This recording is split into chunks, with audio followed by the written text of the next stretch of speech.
ब्रह्मा जी बोले कि हे मुनिश्रेष्ठ, अब आप पापों को नष्ट करने वाली तथा पुण्य और मुक्ति को देने वाली प्रबोधिनी एकादशी का महात्म्य सुनिए। भागीरथी गंगा मनुष्य को तभी तक फल देती है जब तक कि कार्तिक मास की प्रबोधिनी एकादशी नहीं आती।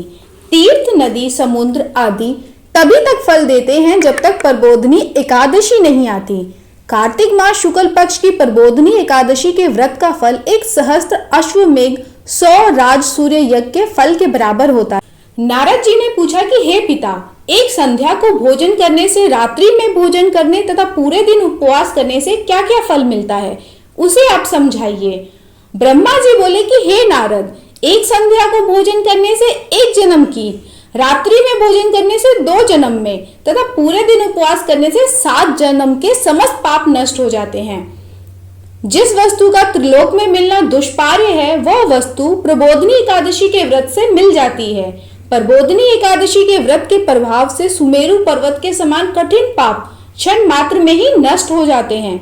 अनेकों पूर्व जन्म के किए हुए बुरे कर्मों को प्रबोधिनी एकादशी का व्रत क्षण भर में नष्ट कर देता है।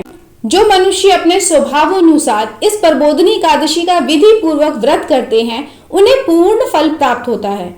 हे मुनीश्वर, जो मनुष्य श्रद्धा पूर्वक थोड़ा पुण्य भी करते हैं, वह उसका पुण्य पर्वत के समान अटल हो जाता है। जो अपने हृदय के अंदर ही ऐसा ध्यान करते हैं, उनकी बीती हुई तथा आने वाली 10 रात्रि पीढ़ियां विष्णु लोक में जाकर वास करती है और नरक में अनेक दुखों को भोगते हुए पितृ विष्णु लोक में जाकर सुख भोगते हैं। ब्रह्म हत्या आदि महान पाप भी प्रबोधिनी एकादशी के दिन रात्रि को जागरण करने से नष्ट हो जाते हैं।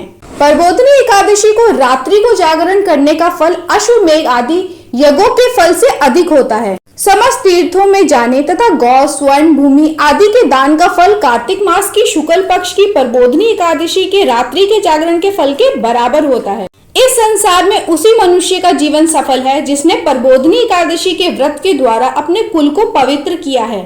संसार में जितने भी तीर्थ हैं तथा जितने भी तीर्थों को आस की जा सकती है, वह सब प्रबोधिनी एकादशी के व्रत करने वाले के घर में रहते हैं।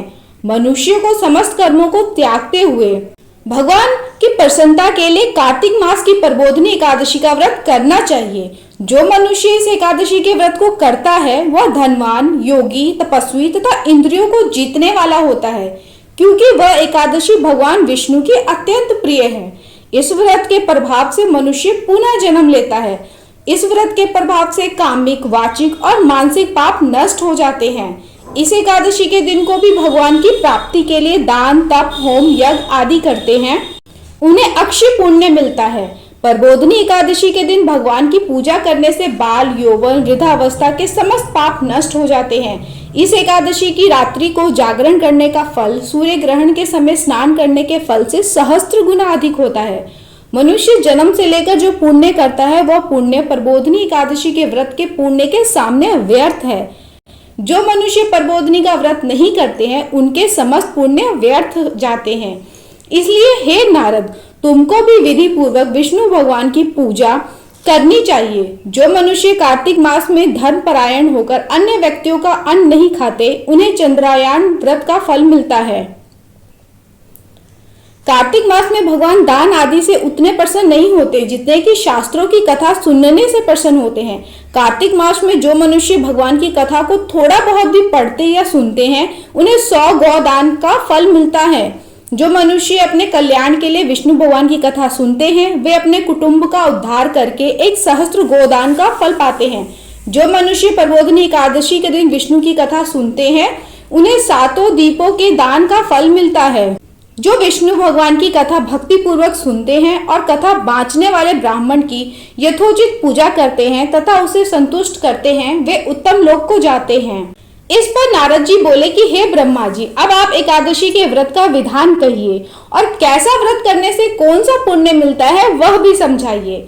ब्रह्मा जी बोले कि हे नारद, इस एकादशी के दिन मनुष्य को ब्रह्म मुहूर्त में उठना चाहिए और नदी, तालाब, कुआं आदि पर स्नान करके व्रत का नियम ग्रहण करना चाहिए। तेल की जगह घी और घी की जगह दूध और अन्नों में चावल दान करना चाहिए। जो मनुष्य इस व्रत में भूमि पर शयन करते हैं, उन्हें सब वस्तुओं सहित शैया दान करनी चाहिए। जो मौन धारण करते हैं उन्हें स्वर्ण सहित तिल दान करना चाहिए। जो कार्तिक मास में उपाहन धारण नहीं करते उन्हें उपाहन दान करना चाहिए। जो इस मास में नमक त्यागते हैं उन्हें शक्कर दान करनी चाहिए। जो मनुष्य नित्य प्रति देव मंदिरों में दीप जलाते हैं उन्हें स्वर्ण या तांबे के दीप को घी तथा बत्ती सहित दान करना चाहिए। जो मनुष्य चातुर्मास्य व्रत में किसी वस्तु को त्याग देते हैं उन्हें उस दिन से पुनः ग्रहण करनी चाहिए।